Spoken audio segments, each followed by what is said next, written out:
Donc déjà, peut-être juste pour commencer, j'imagine que si vous êtes là, c'est que vous connaissez un petit peu notre fédération, mais ça fait jamais de mal de refaire un petit point. La FEMAR Sora Eco, donc nous sommes la fédération de l'exercice coordonné des maisons de santé et de l'exercice coordonné en Auvergne-Rhône-Alpes.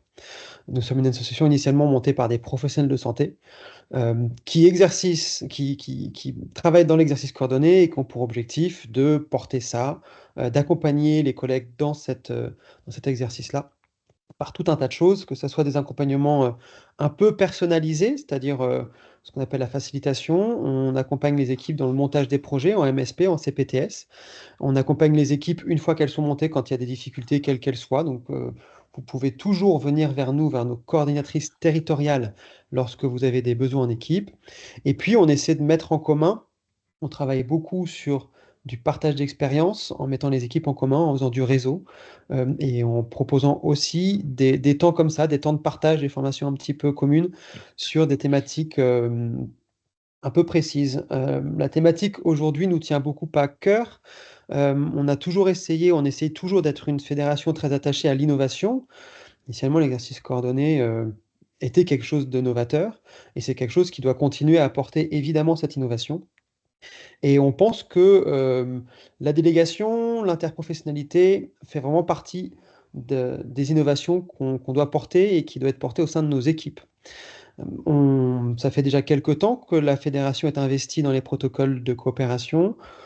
On peut citer par exemple la création des 6 protocoles de coopération pour les soins non programmés, cystite, angine, lombalgie, entorse, varicelle et conjonctivite allergique, qui ont été, écrits par la fédération il y a déjà quelques années.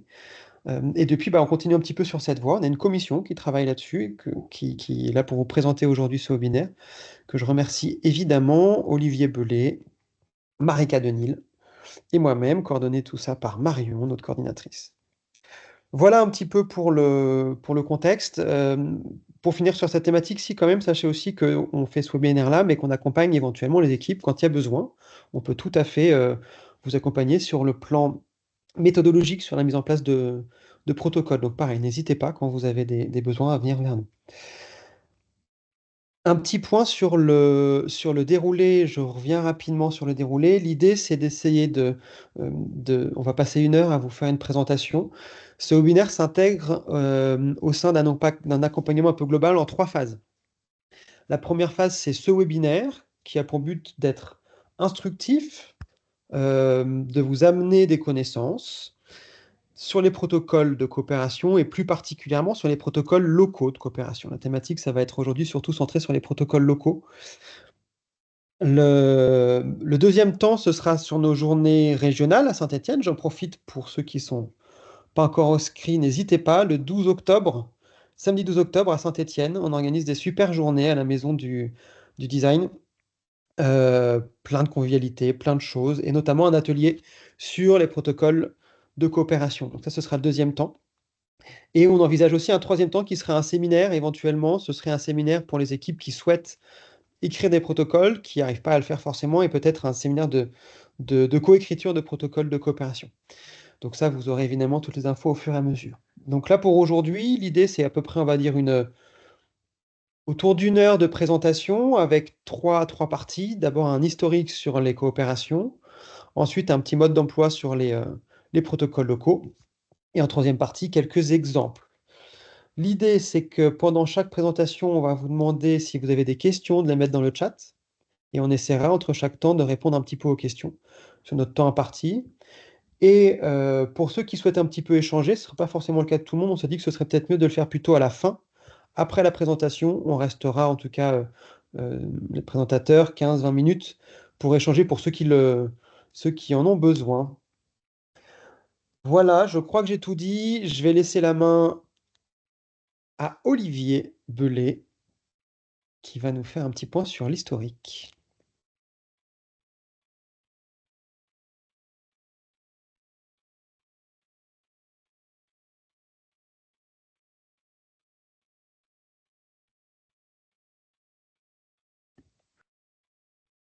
Est-ce que Olivier, où es-tu? ça Te va? voilà. Je m'attendais en fait que la régie débloque le micro et en fait, on m'a dit dans l'oreillette que je pouvais le faire moi-même, donc du coup, je l'ai fait moi-même.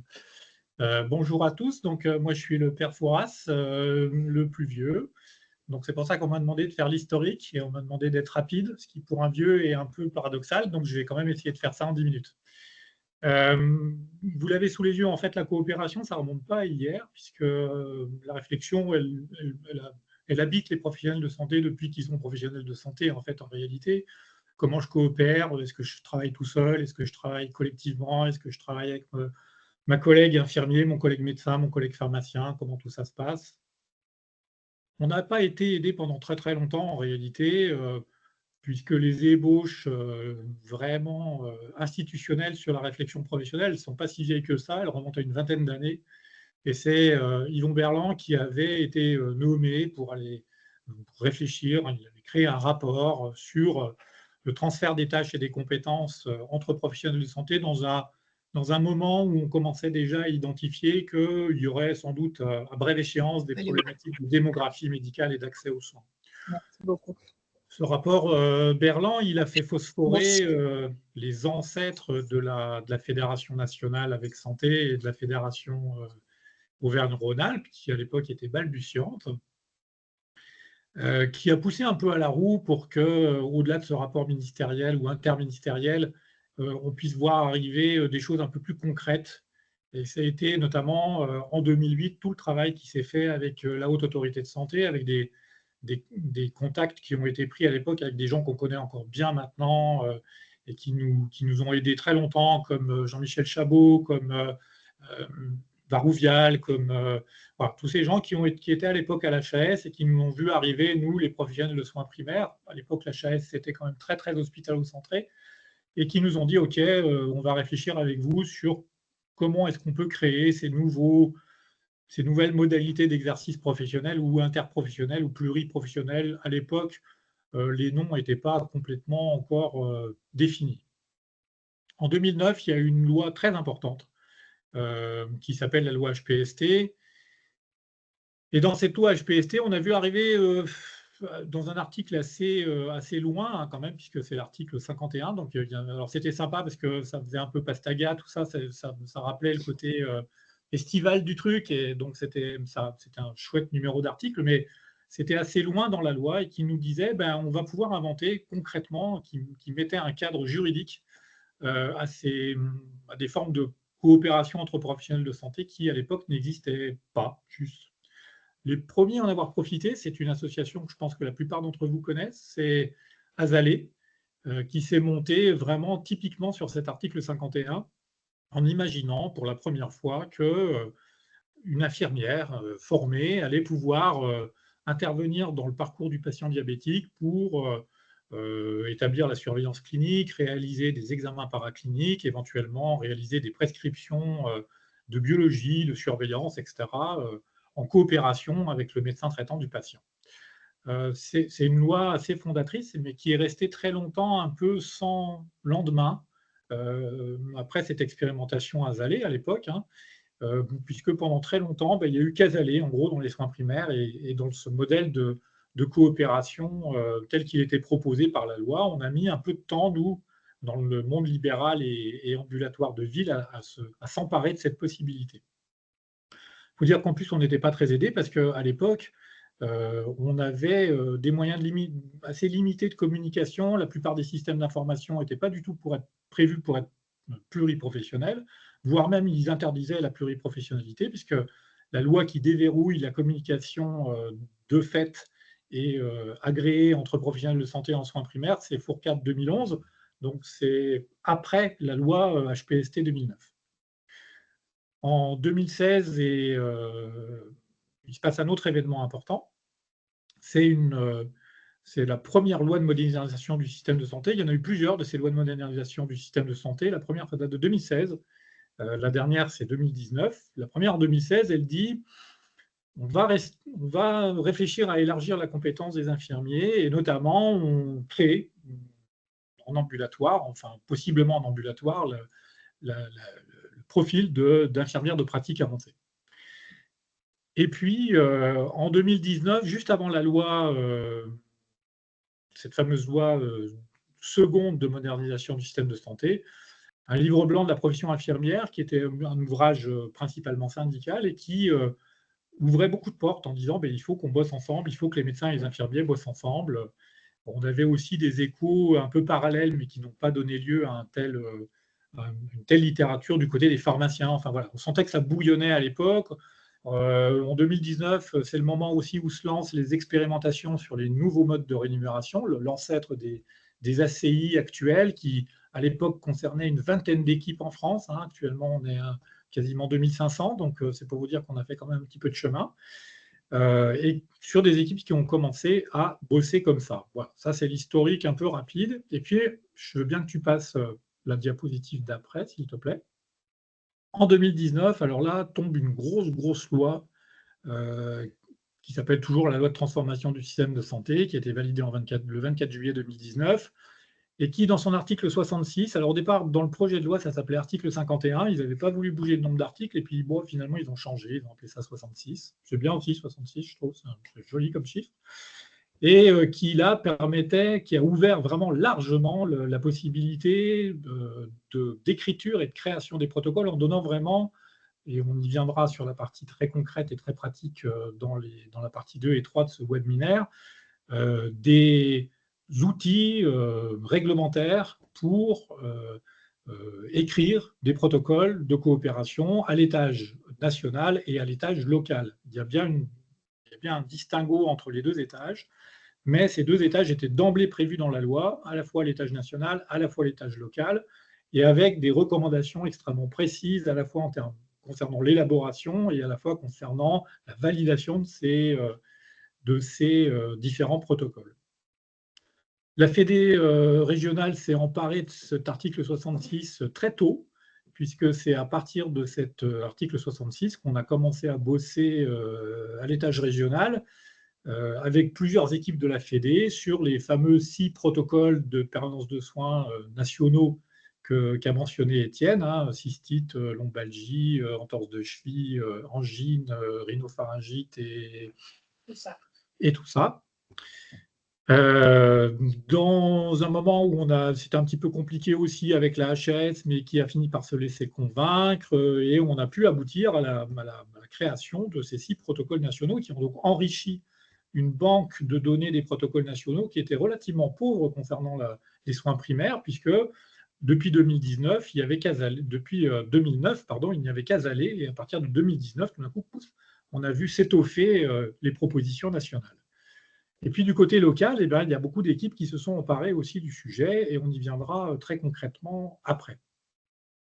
Ce qui était important aussi en 2019, c'est qu'à partir de ces protocoles nationaux, donc l'arrêté est paru en 2020, et ça prévoyait d'emblée un financement de ces protocoles nationaux, c'est-à-dire un modèle de financement qui permettait aux professionnels délégués d'être rémunérés pour le travail effectué. Et ça a été un des combats de la Fédé aussi, un peu syndical, bien relayé au niveau national par Avec Santé, de vraiment très clairement indiquer que, quel que soit le professionnel qui réalise l'action, la rémunération doit être absolument identique. Et dans ces modèles de protocoles nationaux, la rémunération de la consultation du pharmacien ou de l'infirmier pour la prise en charge de la cystite ou du kinésithérapie pour la lombalgie a été d'emblée calée sur la nomenclature et l'acte clé de la médecine générale, de la consultation en médecine générale, le fameux G ou le fameux C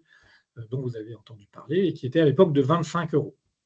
Donc ça, c'était un moment important aussi parce que c'était la validation institutionnelle du fait que, d'accord, ok, on pouvait déléguer, mais la délégation, ça ne devait pas se faire, c'était pas une histoire financière, le boulot, il était fait, peu importe qui le fait, à partir du moment où il était fait, il fallait le rémunérer de manière identique, et qu'on faisait ça pas simplement pour se faire plaisir, mais pour améliorer fondamentalement l'accès aux soins des patients et des patientes.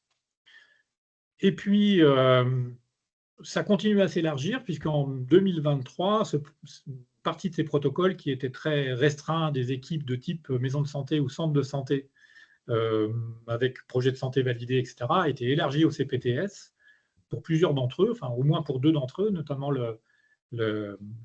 l'histoire des angines et l'histoire de la cystite. Et puis, on a même encore maintenant une évolution supplémentaire que je ne vous ai pas marquée ici, mais qui vient d'être validée en juin 2024, puisque l'arrêté du 17 juin 2024 prévoit que, en tout cas pour le protocole cystite et pour d'autres protocoles angine, les pharmaciens, en tout cas, peuvent prescrire directement, en fonction d'une formation reçue, les antibiotiques, par exemple, utiles dans la cystite ou les antibiotiques utiles dans les angines à streptocoque. C'est un pas, vous voyez, progressif qui part de loin, puisque on commence à réfléchir à la manière dont ces métiers vont pouvoir s'articuler, puis ensuite on donne un cadre réglementaire, et ensuite on élargit le cadre réglementaire progressivement, tout en ayant comme objectif absolu de jamais mettre les patients en danger, de jamais mettre les professionnels délégants en danger et de jamais mettre les professionnels délégués en danger. Voilà, moi j'ai fini mon historique. Je ne crois pas que j'ai d'autres diapos, Marion, de mémoire. De mémoire. Hein, je crois que c'est bon. Ah si, pardon. Non, mais voilà. Non, c'est tout bon.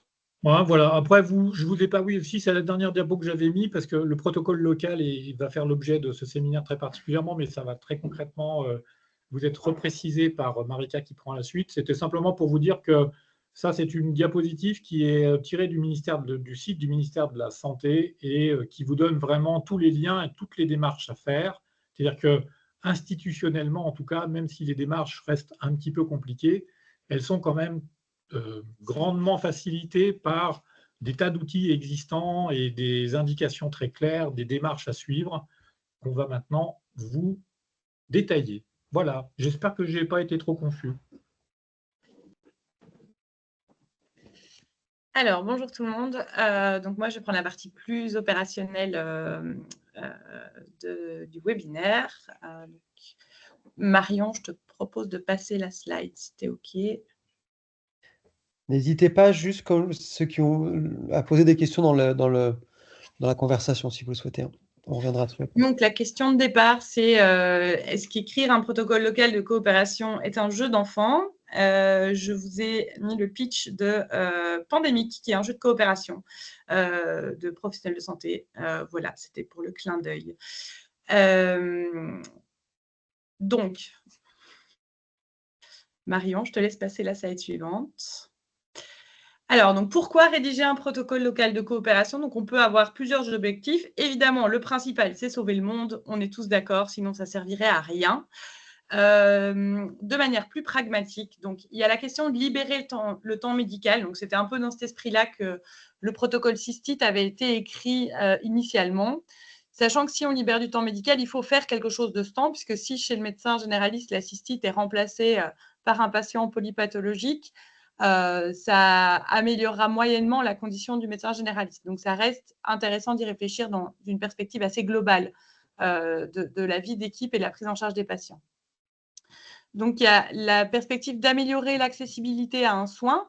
Donc, par exemple, la phénolisation de l'ongle incarné par le podologue, puisque c'est l'accessibilité aux soins donc, de la prise en charge de l'ongle incarné, mais aussi l'acceptabilité du soin, puisqu'avant, les podologues hors protocole de coopération n'ont pas le droit d'effectuer une anesthésie. Dans le cadre de ce protocole, ils ont le droit.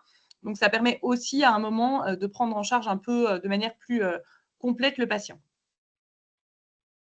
Partager la complexité, parce que du coup, quand on parlait des protocoles nationaux, on était sur les 6 protocoles de soins non programmés, on était quand même sur des prises en charge assez faciles, si je puis dire, ou en tout cas protocolisées.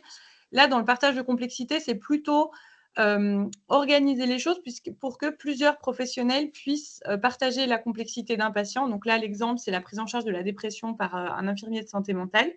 Voilà, l'idée, c'est que le médecin ne reste pas seul avec cette prise en charge qui peut être complexe, mais qu'il ait aussi un collègue qui connaisse aussi le patient, qui l'accompagne aussi, et en restant assez subsidiaire. C'est-à-dire que le principe, ce n'est pas d'envoyer un patient pour qu'il soit vu par quelqu'un d'autre, mais c'est de partager ensemble la prise en charge et la vision du patient. Un autre objectif, c'est la simplification du parcours ou l'amélioration de la qualité. Typiquement, la primo-prescription du pansement par l'IDE. Donc là, dans beaucoup d'équipes, cette question du pansement, elle se pose quand on arrive sur des plaies chroniques. Est-ce que c'est vraiment pertinent que l'infirmière détecte la plaie, envoie le patient chez le médecin pour qu'il fasse une prescription en demandant à l'infirmière ce qu'il faut qu'il écrive dessus, ou est-ce que ce serait plus simple que l'infirmière puisse directement elle-même prescrire les soins et le pansement. Les objectifs ne sont pas exclusifs, ça veut dire qu'on peut avoir plusieurs de ces objectifs à l'esprit quand on va rédiger un protocole.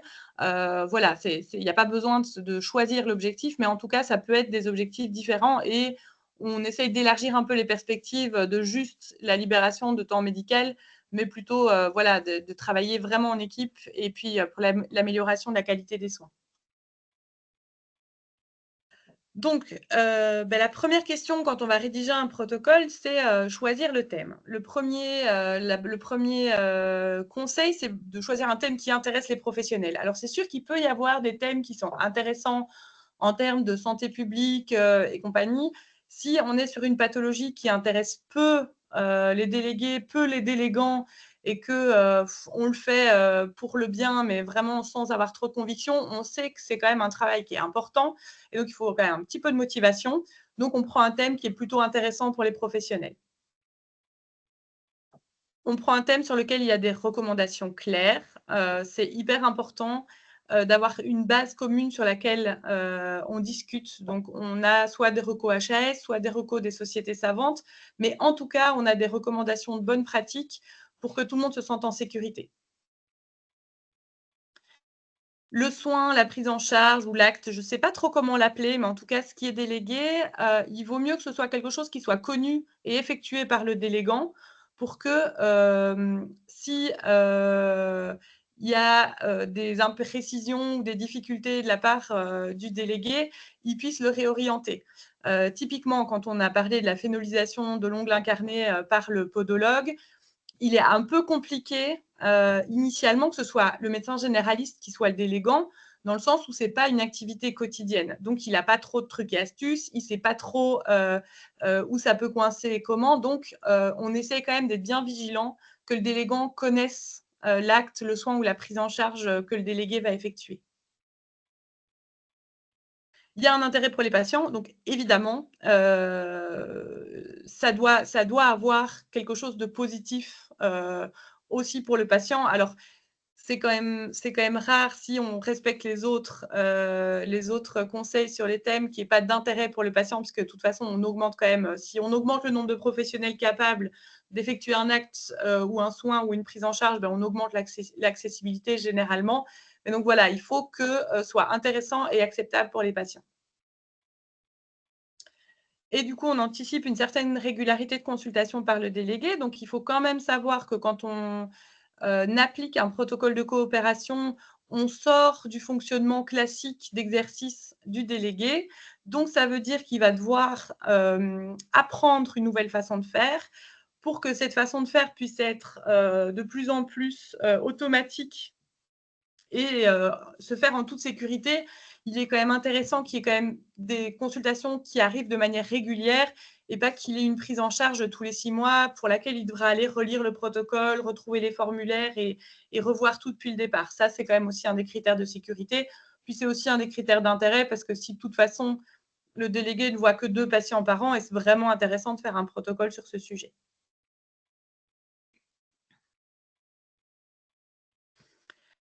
Alors, donc, qui mettons autour de la table? Quels sont les acteurs impliqués? Donc, on va choisir un nombre de joueurs. Donc, 2, évidemment, c'est la base puisqu'il faut un délégué et un délégant. On peut être plus, on peut ouvrir à tous ceux qui seront délégués, on peut ouvrir à tous ceux qui seront délégants.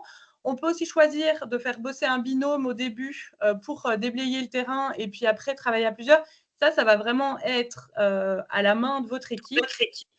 La seule question, c'est l'idée d'avoir un maître du jeu, potentiellement le coordinateur de la maison de santé, donc d'avoir quelqu'un en fait qui organise le travail, qui répartit les tâches et qui vous aide à avancer d'étape en étape et à centraliser les informations. Donc le coordinateur, c'est tout indiqué avec, si besoin évidemment, la participation d'un facilitateur de la fédération.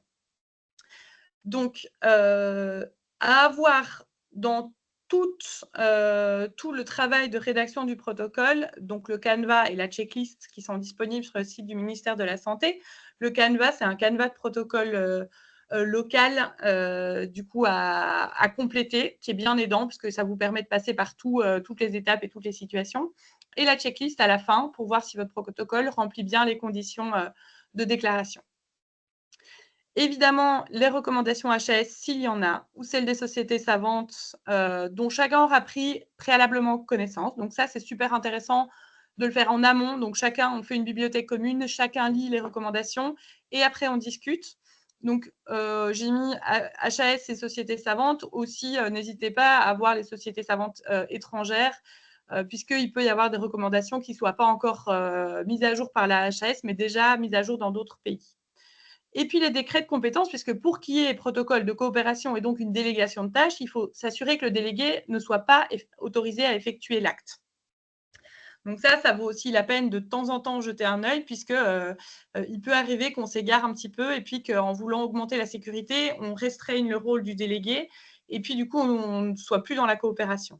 À partir du moment où vous êtes à ce point-là, que vous avez votre thème, que vous avez les délégués, les délégants, il est intéressant de commencer à contacter l'ARS. Donc, au niveau régional, l'ARS a une responsable des protocoles de coopération qui, du coup, peut, d'une part, si votre sujet a déjà été traité par une autre équipe, vous en faire part et vous proposer d'échanger avec cette équipe et qui sera aussi votre interlocuteur pour discuter de la rémunération, parce que du coup, c'est aussi une belle avancée dans les protocoles locaux de coopération, c'est qu'une rémunération peut être prévue pour les professionnels, délégants et délégués qui mettront en place le protocole. C'est fermé, je suis en réunion, je suis désolée, c'était pourquoi? Juste une chose. Alors, les règles du jeu de la phase d'écriture, l'idée, c'est de construire un parcours patient qui soit simple. Sous forme d'un algorithme, donc ça, c'est demandé dans le Canva du ministère de la Santé. Alors, je vous ai mis l'illustration du jeu des échelles et des serpents, parce que c'est absolument à ça que ne doit pas ressembler votre protocole. Il faut que le chemin du patient soit très clair et que les options, ce soit oui ou non. Si c'est oui, on continue le parcours. Si c'est non, il est exclu. On évite qu'il y ait 25 retours vers le médecin. On évite que le patient ait des plans B, des plans A.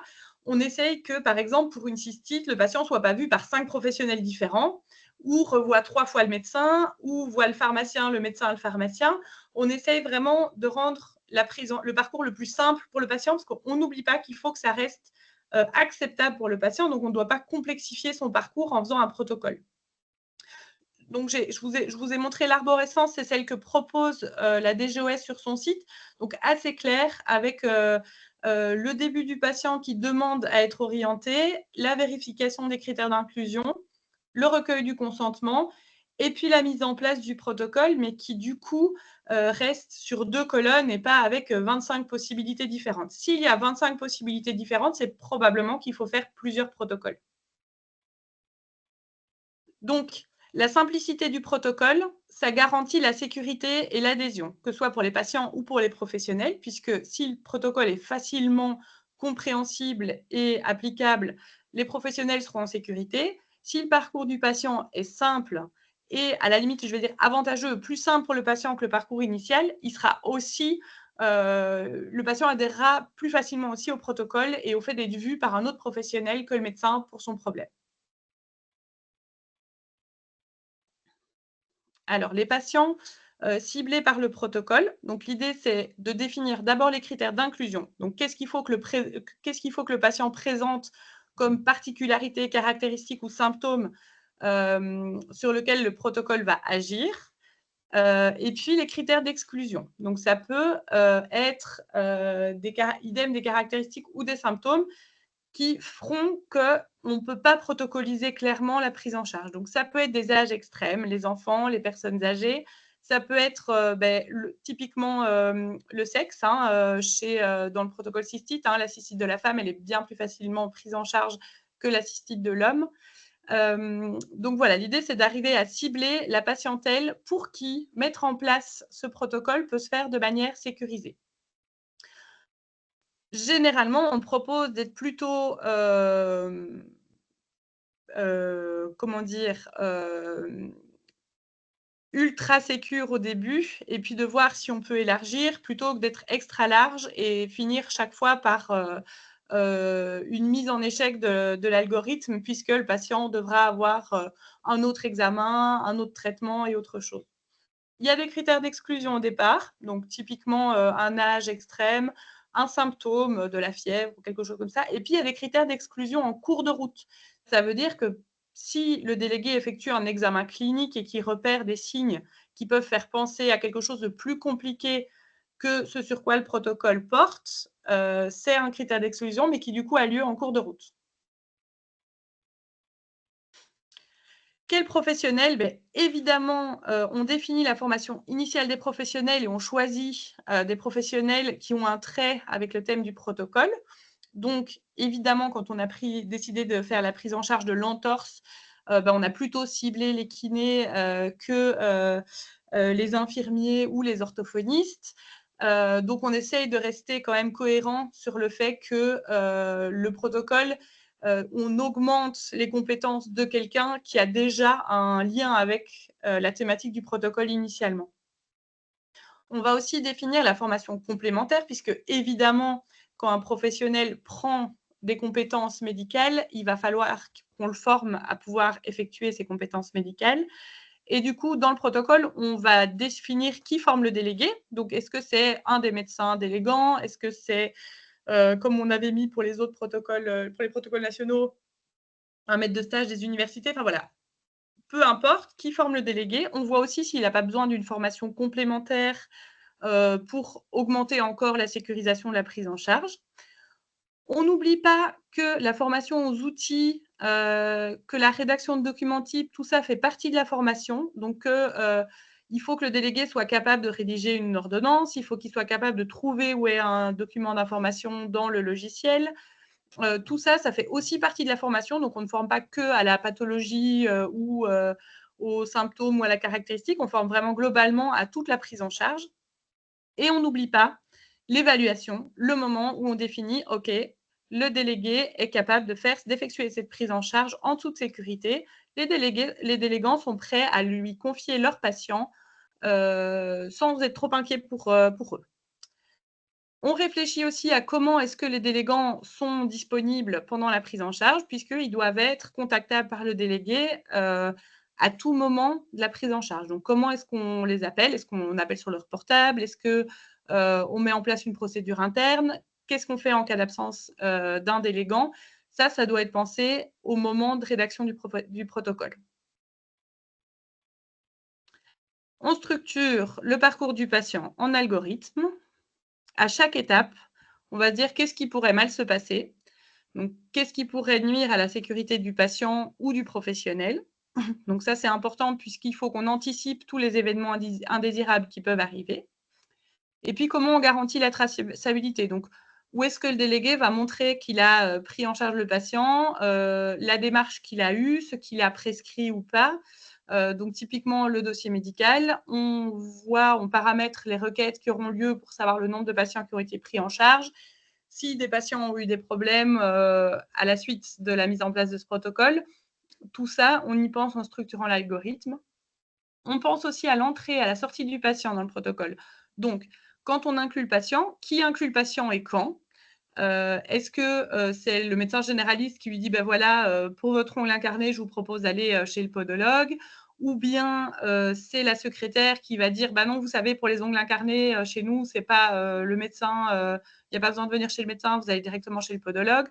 Un autre professionnel, donc par exemple, tout professionnel de la maison de santé peut orienter un patient. Ça, c'est aussi super important d'y penser, puisque typiquement, si les patients instinctivement, ils continuent à s'adresser aux médecins pour leurs demandes, donc il faut qu'elles soient réorientées par quelqu'un à un certain moment. On pense à l'opérationnalité. Est-ce que le protocole s'intègre dans le quotidien des délégués et des délégants? Ça, c'était une question qui s'était posée notamment quand on a écrit le protocole cystite, angine, varicelle et rhinite conjonctivite.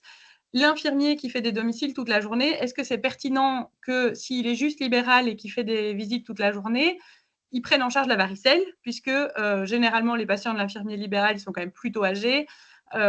C'était la varicelle de l'enfant et pas la varicelle de la personne âgée. Et donc, à quel moment on peut se dire que ça va s'intégrer dans le quotidien et donc que c'est pertinent de décider qu'un infirmier libéral, je vais dire classique, peut effectuer cette prise en charge. On pense bien à prévoir l'évaluation. Donc, l'évaluation proposée par le site du ministère, elle est assez simple pour le coup.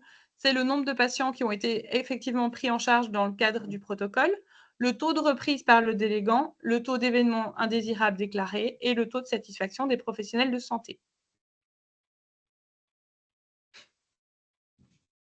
Alors, comme je vous le disais, il y a une possibilité donc, de budget alloué par l'ARS pour la mise en place des protocoles. En amont de la discussion avec l'ARS, il faudra évidemment définir le nombre d'actes qu'on envisage sur une année, donc qui peut se faire par exemple en requêtant sur le logiciel le nombre de fois que cette pathologie est apparue chez des patients de la tranche d'âge visée. Combien on compte rémunérer le délégué? Alors, ne rêvez pas, le délégué ne sera jamais rémunéré plus que ce que le délégant serait rémunéré. Et si, même dans le cadre d'une super prise en charge, le patient voit plus le délégué qu'il ne verrait le délégant en droit commun, donc son médecin généraliste en droit commun, il n'y aura pas de surprise en charge financière. Donc, on reste, on reste logique. L'idée aussi, c'est que ça ne coûte pas plus cher que la prise en charge par un médecin généraliste. Sinon, il faut chercher d'autres moyens de subvention éventuellement. Est-ce qu'on rémunère le délégant ou pas? Ça reste à la main des équipes. Et puis, du coup, on va négocier avec l'ARS pour arriver à fixer un montant forfaitaire par prise en charge patient dans le cadre du protocole. Et en toute fin, on relie le protocole avec la checklist pour vérifier que tous les items soient validés et soient bons. Puisque je pense que si 3 items ne sont pas remplis dans le cadre de la checklist, le protocole ne peut pas être mis en place. Et on déclare le protocole, les délégués et les délégants sur le site démarche simplifiée. À partir du moment où vous avez rempli la checklist, que vous avez des oui partout et que vous déclarez le protocole sur le site démarche simplifiée, vous pouvez l'appliquer le jour même. Donc, il n'y a pas d'autorisation à attendre, de validation ou quoi que ce soit. Une fois déclaré, le protocole peut être appliqué. Voilà. Merci beaucoup, Marika, pour cette explication sur la mise en place et l'écriture donc de protocoles de coopération. Je vais répondre à Gaël qui nous posait une question dans le chat sur, donc sur ce webinaire, parle-t-on seulement des protocoles de coopération ou aussi des protocoles pluripro? On parle exclusivement, Gaël, des protocoles de coopération. C'est vraiment le sujet du webinaire d'aujourd'hui et même plus précisément, on parle des protocoles de coopération locaux. On ne parle pas aujourd'hui des protocoles nationaux, en tout cas dans notre présentation, d'accord? S'il y a besoin, donc pour rappel, hein, il y a les protocoles nationaux qui peuvent être mis en place par toute équipe, par exemple ceux qu'on a cités, la lombalgie, l'entorse, ainsi de suite, avec un canevas qui est très strict et qui est déjà préexistant. Et ces protocoles locaux dont on est en train de vous parler, qui sont des protocoles écrits par les équipes, déclarés par les équipes, et qui ne peuvent être mis en place qu'au sein des équipes de l'équipe qui l'a écrite, d'accord? On sait que c'est pas évident ces différences-là. C'est tout l'intérêt aussi d'avoir ce petit moment après d'échange s'il y a des personnes qui ont besoin de clarification là-dessus. Évidemment, n'hésitez pas à rester un petit peu après la présentation, qu'on discute, on pourra tout à fait revenir sur ça et vous clarifier un petit peu les grosses différences entre ces deux types de protocoles, pardon. Donc maintenant, la troisième partie de ce webinaire, c'était d'essayer de façon très pratico-pratique de vous donner des exemples de thématiques qui pouvaient être mises en place dans des équipes et pour lesquelles un protocole local pouvait être écrit.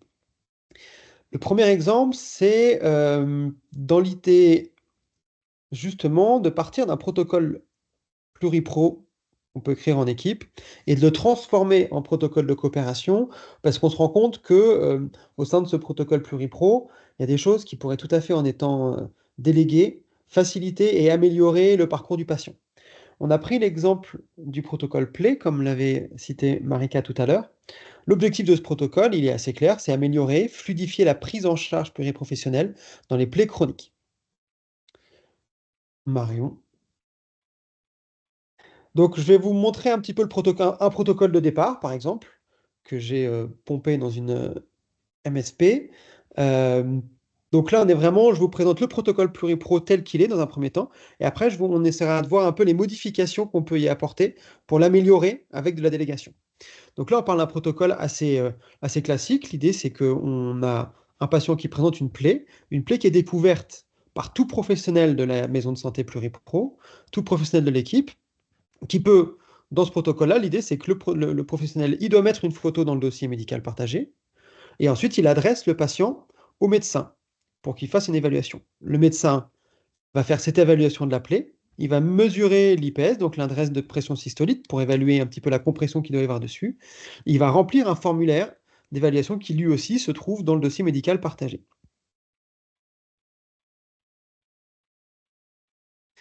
Donc voilà par exemple un exemple de formulaire qui pourrait être rempli sur ce protocole. On va regarder le médecin, on va regarder, donc ça c'est le boulot du médecin qui va regarder de quel type de plaie il s'agit. Est-ce que le patient souffre d'une artérie des membres inférieurs? Quel est l'IPS? Est-ce que le patient a un antécédent de Doppler artériel ou est-ce le cas échéant, est-ce qu'il faut lui en prescrire un? Est-ce qu'il est diabétique? Est-ce qu'il a un Doppler veineux? Enfin voilà, ainsi de suite. Est-ce qu'il y a une dénutrition ou est-ce qu'il faut prescrire un bilan biologique pour en rechercher une? Ça, dans ce protocole Pluripro, c'est évidemment que le travail du médecin, puisqu'il s'agit de compétences propres. S'il faut prescrire un Doppler artériel, c'est le boulot du médecin, c'est la compétence du médecin. On peut passer à la diapo d'après. Une fois que le médecin... Marion? Merci. Une fois que le médecin a fait son évaluation dans ce protocole, il va rédiger une ordonnance. Et un des premiers... Non, tu peux retourner à celle d'avant, s'il te plaît, Marion? Merci. Une des premières difficultés dans le protocole, dans la prise en charge des plaies... Non, celui d'après, c'était bien.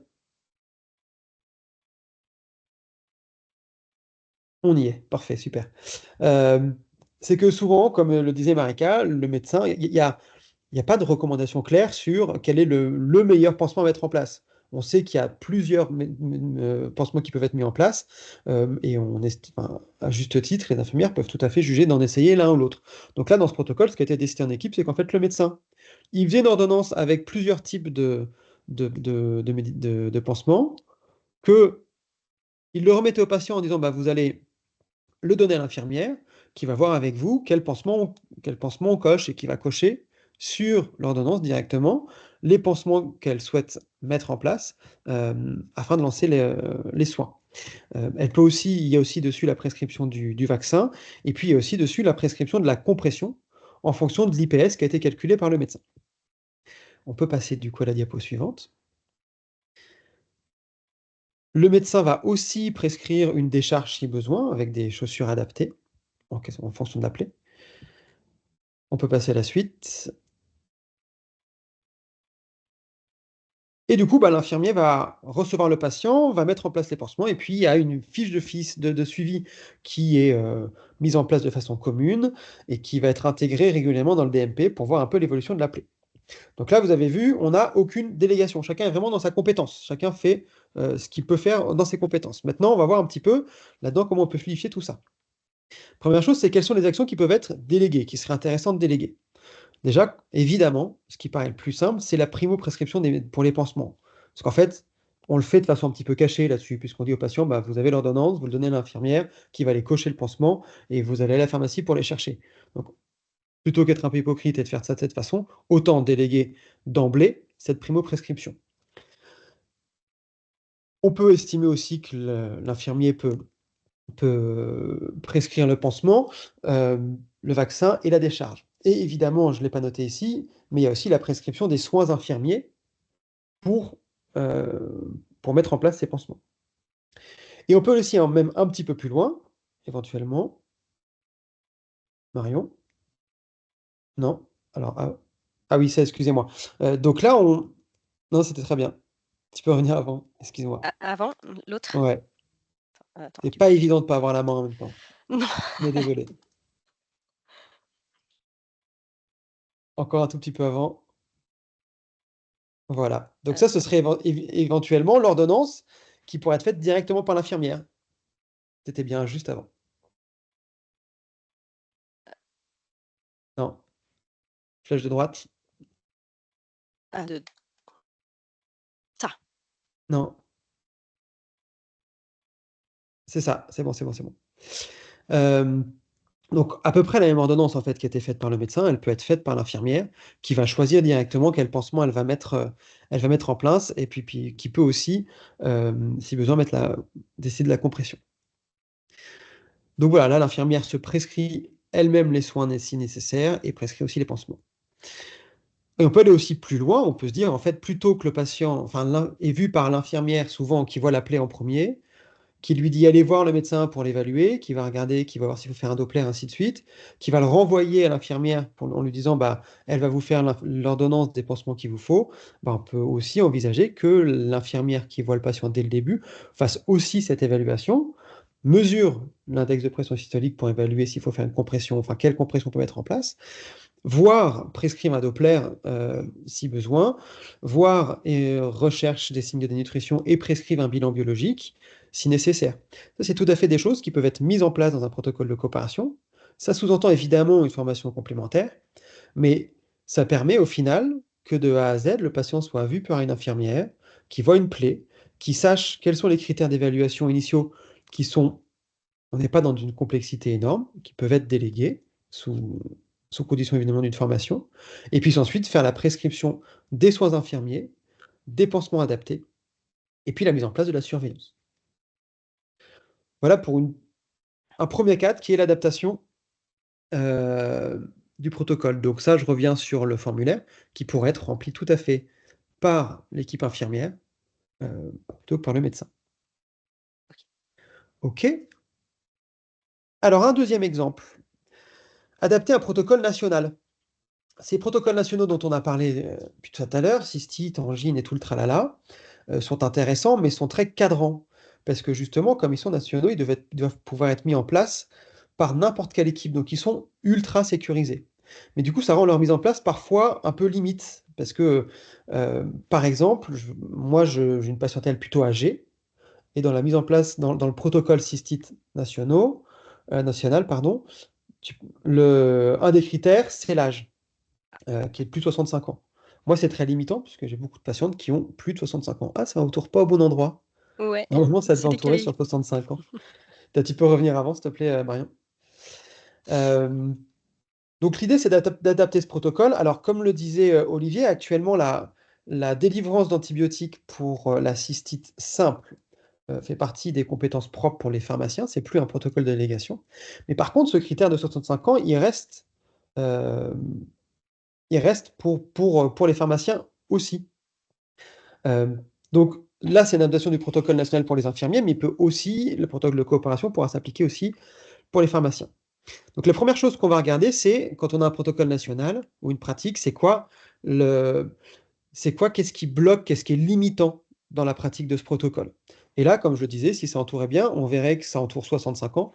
Un des critères qui est bloquant, c'est ça. C'est l'âge qui fait qu'il y a beaucoup de patientes qui doivent sortir de protocole alors qu'on aurait pu les prendre en charge. On peut passer à la diapo suivante.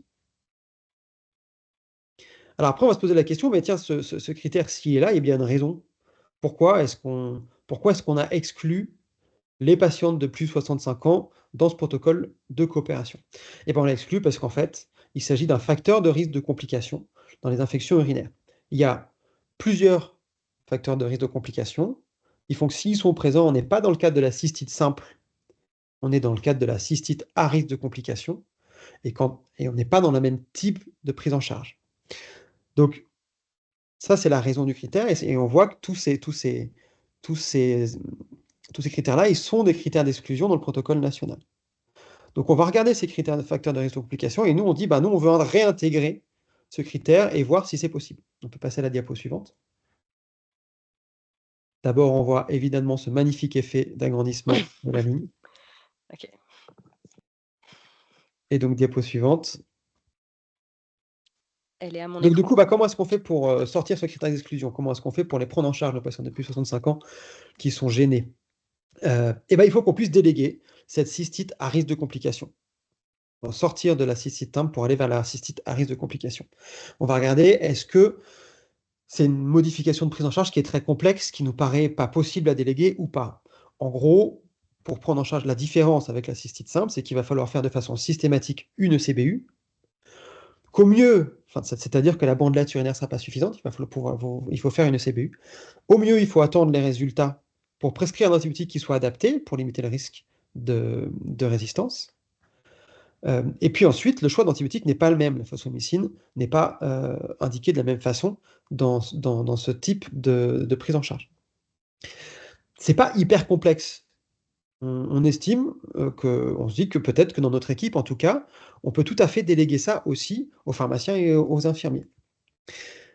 Une fois qu'on s'est dit ça, on va réadapter l'organigramme de prise en charge en enlevant le critère d'exclusion et en resécurisant avec ces nouvelles prises en charge. Et évidemment, on va prévoir le complément de formation qui sera sur c'est quoi ces facteurs de risque de complications, pourquoi est-ce qu'on considère que c'est des facteurs de risque de complications, et c'est quoi le changement de prise en charge avec ces facteurs de risque-là. On peut passer à la diapo suivante.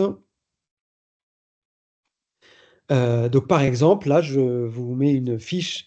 Donc en gros, la seule chose qui est différente, c'est qu'on prend le même protocole, mais s'il y a un facteur de risque de complication qui est présent, on passe sur cette prise en charge-là, qui n'est pas très complexe, on fait le CBU, on donne des conseils d'hydratation, tout ça. Et puis, si on arrive à attendre, on a une antibiothérapie adaptée qui sera adaptée potentiellement par justement le professionnel qui est délégué. Et puis si c'est pas possible, on peut aussi donner des antibiotiques et vous voyez, c'est pas très complexe de choisir quel antibiotique puisque l'organigramme, il est très clairement identifié. Donc voilà, là, dans le cadre de protocole d'adaptation, on a pris la cystite, mais ça vaut pour la lombalgie, pour tous ces protocoles nationaux pour lesquels on peut avoir. Ce qui est intéressant, en fait, c'est de les avoir mis en place dans son équipe et de se rendre compte, en fait, au fur et à mesure que ça bloque, ça bloque, ça bloque. Troisième exemple, le troisième exemple, c'est la situation qui est fréquente et qui paraît intéressante pour l'équipe. On a pris l'exemple de la morsure de tique, piqûre de tique, excusez-moi, morsure de tique évidemment, prise en charge par éventuellement un infirmier ou un pharmacien en lieu et place du médecin.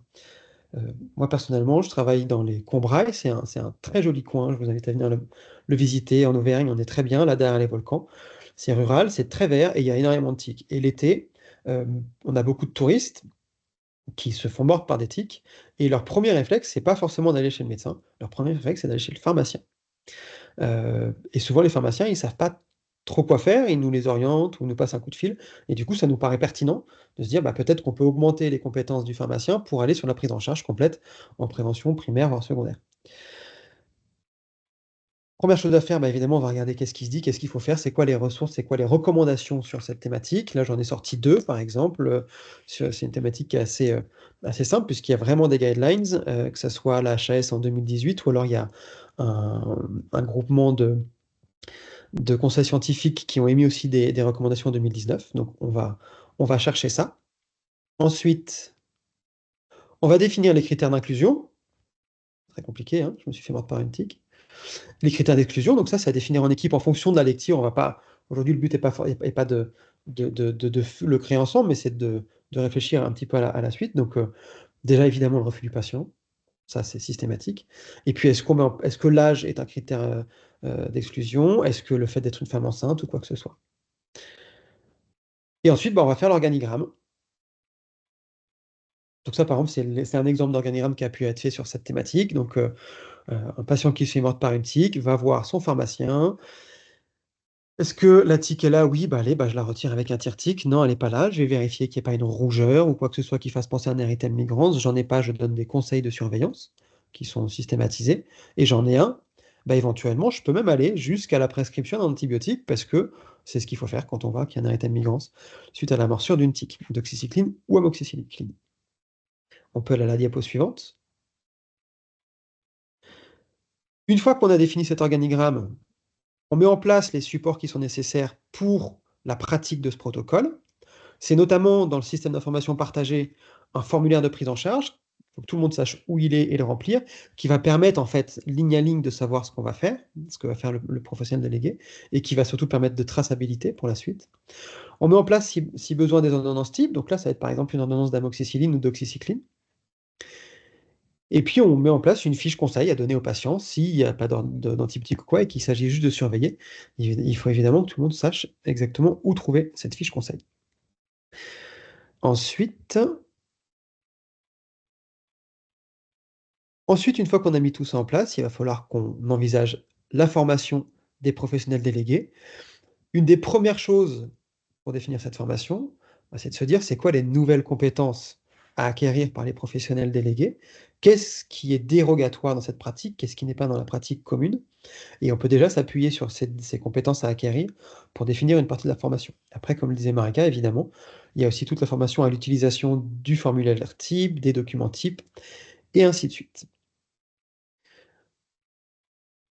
Voilà, on est à 1 heure quasiment. On vous a montré les 3 exemples. Il y a quelques questions dans le drive.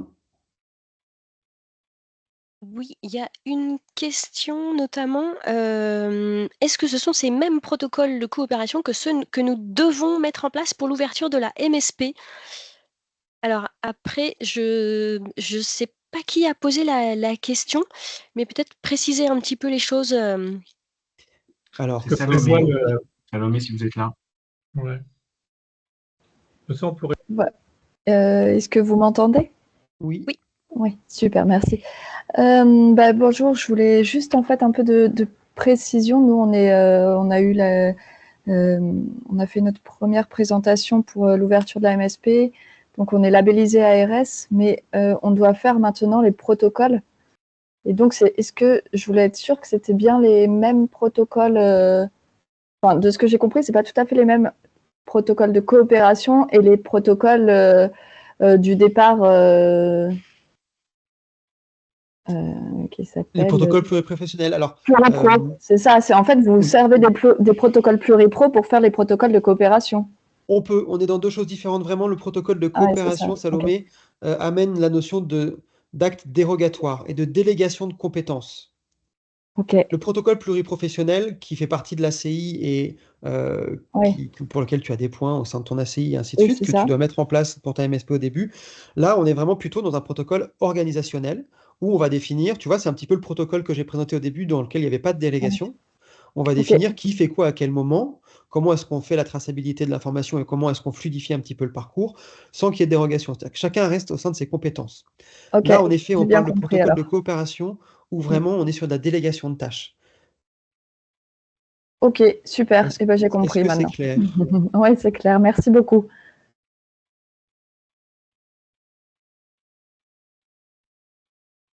Il y avait une deuxième question dans le chat, une question de Gaël qui posait la question du signataire de l'ordonnance dans la dernière situation, je crois, sur les antibiotiques. Est-ce que une ordonnance d'amoxicilline qui est signée par un IDO ou un pharmacien, c'est OK pour la Sécu? Je propose de répondre. Du coup, alors, il y a plusieurs questions dans la question. Donc, dans le cas d'un protocole de coopération, c'est OK philosophiquement pour la Sécu. Par contre, pour que le pharmacien puisse facturer le médicament, il va falloir avoir un numéro RPPS d'un médecin.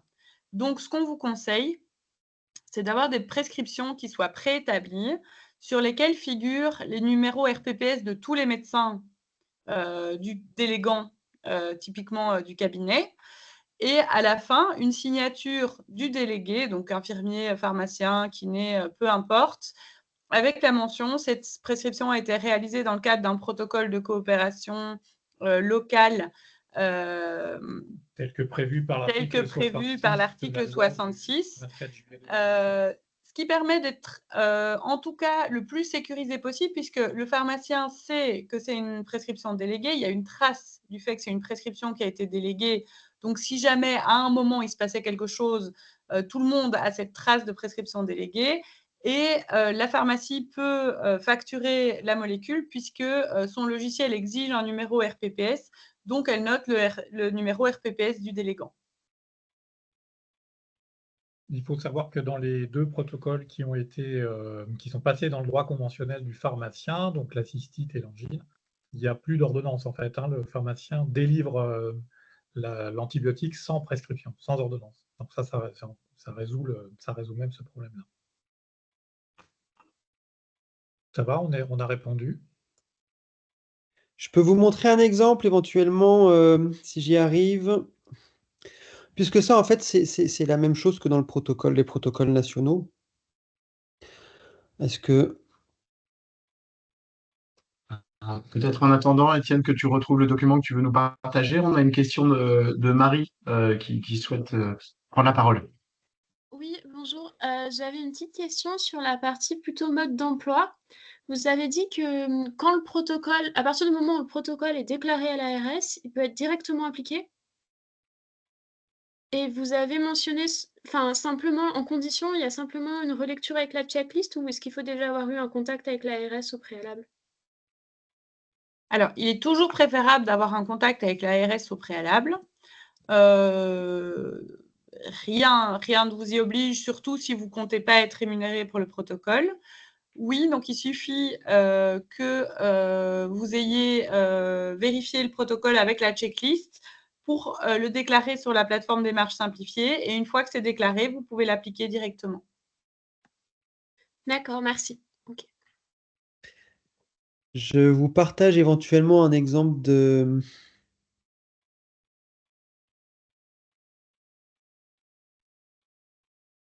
Je ne sais pas si vous voyez mon écran ou pas du tout. Oui, c'est bon, Étienne. Donc là, par exemple, c'est pour un patient test sur le protocole cystite. On a l'identification de... Là, c'est une pharmacienne de chez nous.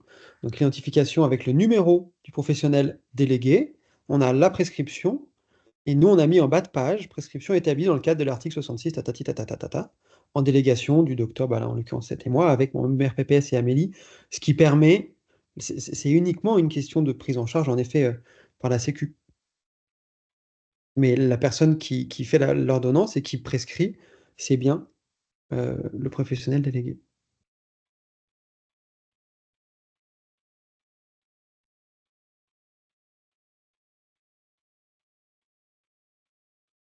Y a-t-il d'autres questions? Oui, Cindy. Bonjour. Est-ce que vous avez des exemples à l'échelle de CPTS, comme deux protocoles sont tombés dans le droit commun pour l'articulation, quand il n'y a pas de logiciel partagé notamment? Comment est-ce qu'on communique entre professionnels s'il y a une difficulté?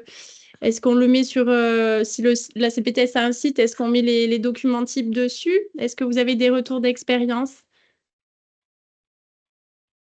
Alors, d'expérience, non.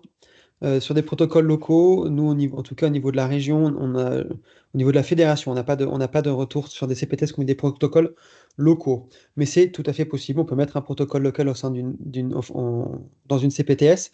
Ça demande une sécurisation qui est super importante. En effet, ce qui est pratique au sein d'une MSP, c'est que les professionnels se connaissent, les patientèles sont en partie partagées, et il y a ce logiciel partagé qui permet la traçabilité et la sécurité surtout de l'information. Évidemment, sur un CPTS, il n'y a pas toujours, en tout cas, il n'y a pas de logiciel partagé, mais il peut y avoir des outils partagés. Donc ça, il faut en effet que les professionnels qui prennent en main, les professionnels délégués, sachent, que ça soit très clair pour eux et soient formés pour savoir quels sont les outils types, où les trouver, quel est l'organigramme et quel est le formulaire de suivi. Il faut qu'il y ait une traçabilité obligatoire de l'information. Donc ça peut être, on va dire, le mieux, ça reste le dossier médical partagé, puisque de toute façon, là, on sait que tout le monde y a accès. Quand c'est pas disponible, ça peut être la messagerie sécurisée, ça peut être l'obligation dans le protocole d'envoyer par messagerie sécurisée au médecin traitant le résultat, et doublé, par exemple, de l'inclusion dans le dossier médical partagé du patient, dans son espace numérique en santé, d'aller mettre aussi un double. Donc c'est possible, c'est envisageable au sein d'une CPTS sur des protocoles, mais ça demande vraiment de réfléchir à ça. C'est le point essentiel au niveau de la sécurité.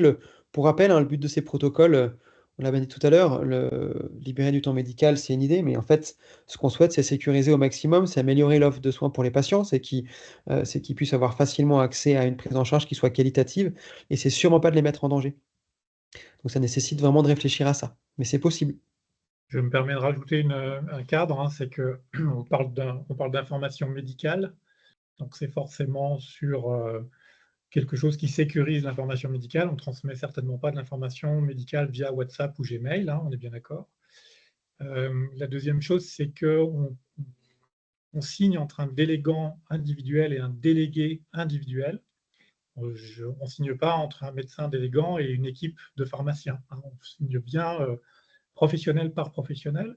Et il faut absolument être certain que l'acte délégué a bien été réalisé et effectué par le professionnel avec lequel le protocole a été signé. Donc ça, c'est vraiment important. Donc, on peut avoir un site internet de la CPTS qui abrite par exemple des fiches infos qui ne sont pas individuelles, qui sont non spécifiques et qui peuvent être distribuées à tout le monde. Mais par contre, la transmission d'informations médicales au sein d'un protocole, elle doit être absolument sécurisée et tracée effecteur par l'effecteur.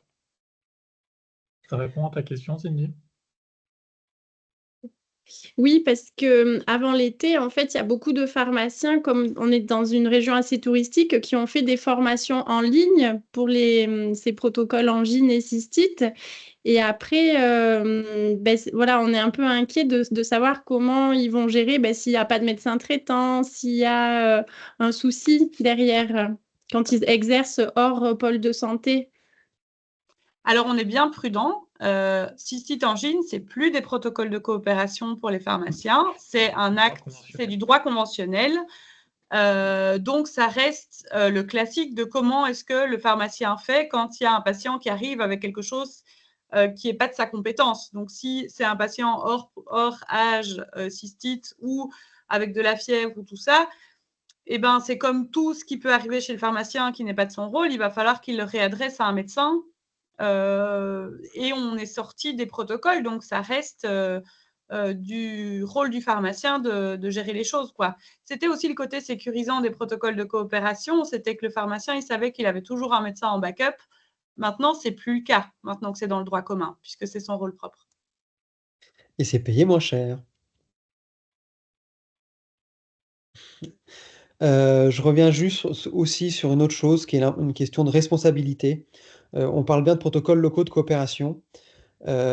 Tu parlais, Olivier, de l'information. Moi, je vais aller sur la formation aussi. Tu disais bien que un protocole est signé entre un délégant et un professionnel délégué.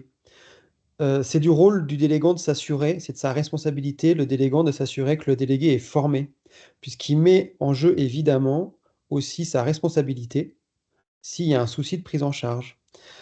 Autant dans les protocoles nationaux, c'est pas très compliqué. Les protocoles nationaux, ils sont donc cystite, ainsi de suite. Enfin, on va parler plutôt de Belgique, comme ça va pas créer de troubles. Mais ces protocoles nationaux-là, ils sont édités par la HAS, ils sont validés par la HAS. Donc à partir du moment où tout est bien rempli, où le professionnel de santé délégué a bien mis en place le protocole, s'il y a un souci, s'il y a une allergie, s'il y a une complication ou quoi que ce soit, on se base sur les recommandations les meilleures qu'on puisse avoir, puisque c'est validé par la HAS. Donc, on sera forcément dans l'aléa thérapeutique. Là, on parle d'un protocole qui a été écrit par l'équipe par l'équipe. Ça veut dire que c'est l'équipe qui prend la responsabilité, puisqu'il n'y a pas de validation derrière, qui prend la responsabilité de dire, bah, pour nous, ça, c'est la pratique la mieux qu'on puisse faire. Et je pense qu'on est en capacité de la déléguer. D'où l'importance de tout ce premier temps-là. Parce que, bah, moi, par exemple, dans ma profession, si je dois prendre en charge quelqu'un et que je ne sais pas trop comment faire, ou quel que soit ce que je dois faire, je vais aller me baser sur les recommandations les plus récentes, qui sont plus basées sur des données de la science, et je vais aller les mettre en place. Bah là, on est obligé de faire exactement pareil. C'est ça le protocole. C'est-à-dire et c'est la seule façon qu'on aura de justifier s'il y a un souci, un effet secondaire ou quoi. C'est la seule façon de justifier, ce sera de dire, bah regardez, on s'est appuyé sur les recommandations les plus récentes, sur les données de la science les plus valides. On n'a pas fait n'importe quoi. Et là, c'est de la responsabilité de l'équipe qui l'a écrite et des médecins qui sont délégants et qui signent la délégation entre délégants et délégués. S'il signe et qu'il est montré que le délégué n'était pas formé, qu'il n'a pas vérifié qu'il a été formé, s'il signe et que le protocole était foireux parce qu'il y avait des troubles, des problèmes de sécurité dans ce protocole, ça met évidemment en responsabilité le délégant.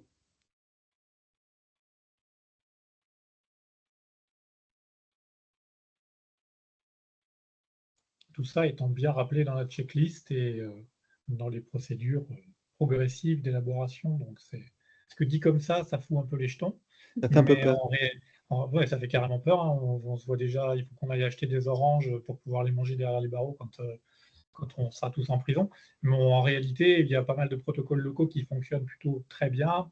Et à partir du moment où vous vous astreignez à à cette checklist qui a été établie quand même en coopération avec des savants de la HAS et de la Fédé, ça marche quand même plutôt pas trop mal et les risques d'erreur sont... C'est un boulot un peu laborieux, mais les risques d'erreur sont franchement minimes. Enfin, tout est fait pour sécuriser tout le monde, on est bien d'accord. Tout à fait. En fait, on passe juste d'une pratique de sécurisation personnelle à une pratique de sécurisation d'équipe, mais en fait, on est exactement dans le même processus. Donc on a exactement le même souci dans nos pratiques professionnelles. Notre formation ne nous permet pas de justifier tout ce qu'on fait. Il faut bien qu'on ait justifié à un moment s'il y a un souci. Où est-ce qu'on a, comment on l'a fait? Bah là, c'est juste qu'en fait, on fait exactement la même chose en équipe. Et c'est là aussi que ces protocoles ont l'intérêt quand même d'améliorer la qualité des prises en charge des patients, puisqu'en fait, ça nous demande aussi, nous, d'aller se replonger dans ce qu'il faut faire, ce qui est recommandé, et d'harmoniser ces pratiques-là à l'échelle de l'équipe. C'est vachement intéressant. Et on va pas montrer tous les documents méthodos, mais là, on vous a montré les grandes lignes. Il y a des documents, en effet, des checklists qui sont très précises et on suit étape par étape les différentes choses qui permettent vraiment d'entièrement sécuriser ces protocoles, hein.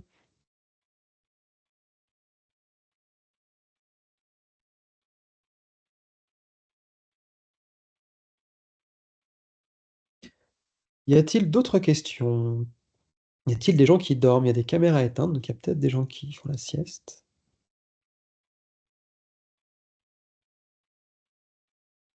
Alors, il y a une question dans le chat. Ah bah non, merci. Eh ben, c'est facile de répondre, de rien. Merci à vous.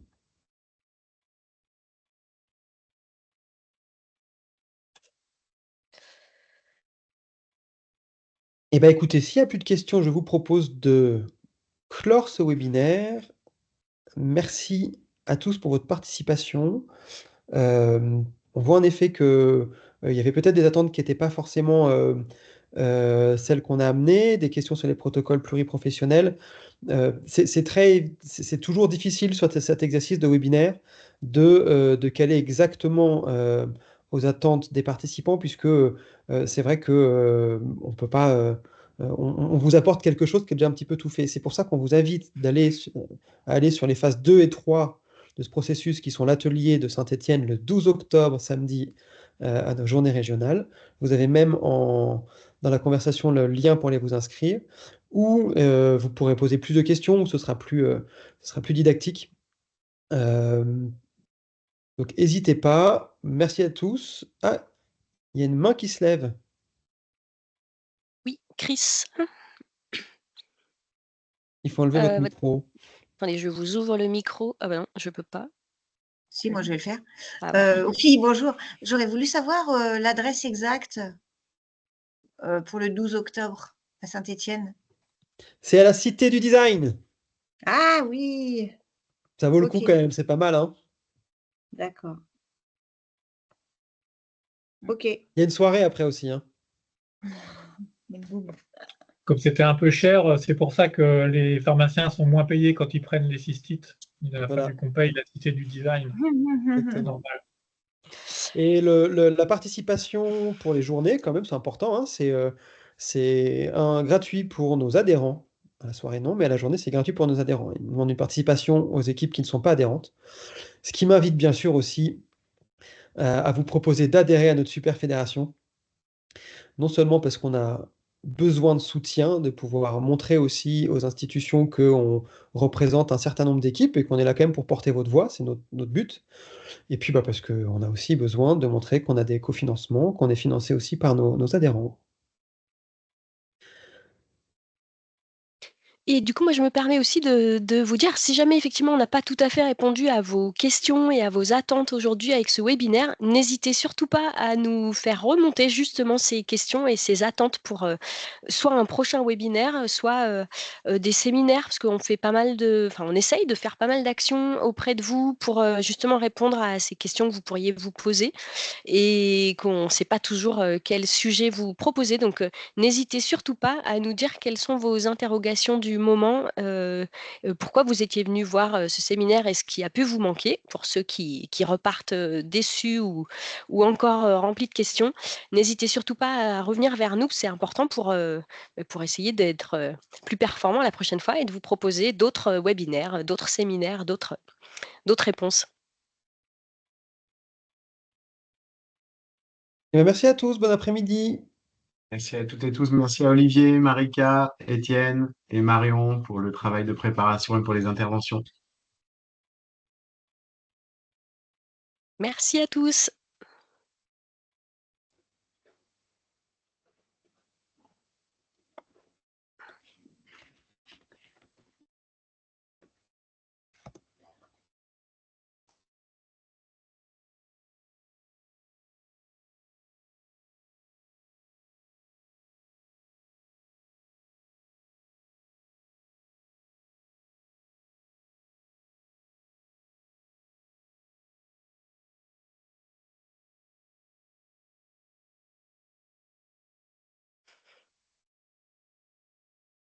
Ça va, Marion?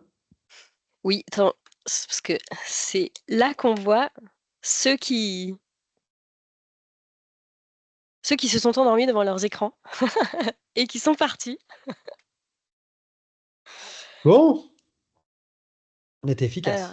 attends, comment on arrête l'enregistrement?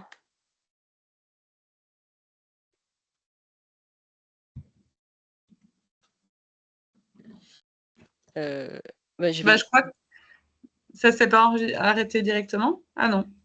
Ben non, ça me dit que ça enregistre. Donc, Ah, mais c'est Adrien qui l'a lancé, donc si ça tombe, on ne pourra pas l'arrêter. C'est ça. On se connecte sur Adrien. On se connecte ailleurs. On se fait un petit débrief rapide, ouais, on se connecte sur un autre site? On je peut pense faire que Marion va nous envoyer un truc. Ah oui, parce que sinon il faudra couper. De toute façon, ce serait trop tard. À tout de suite.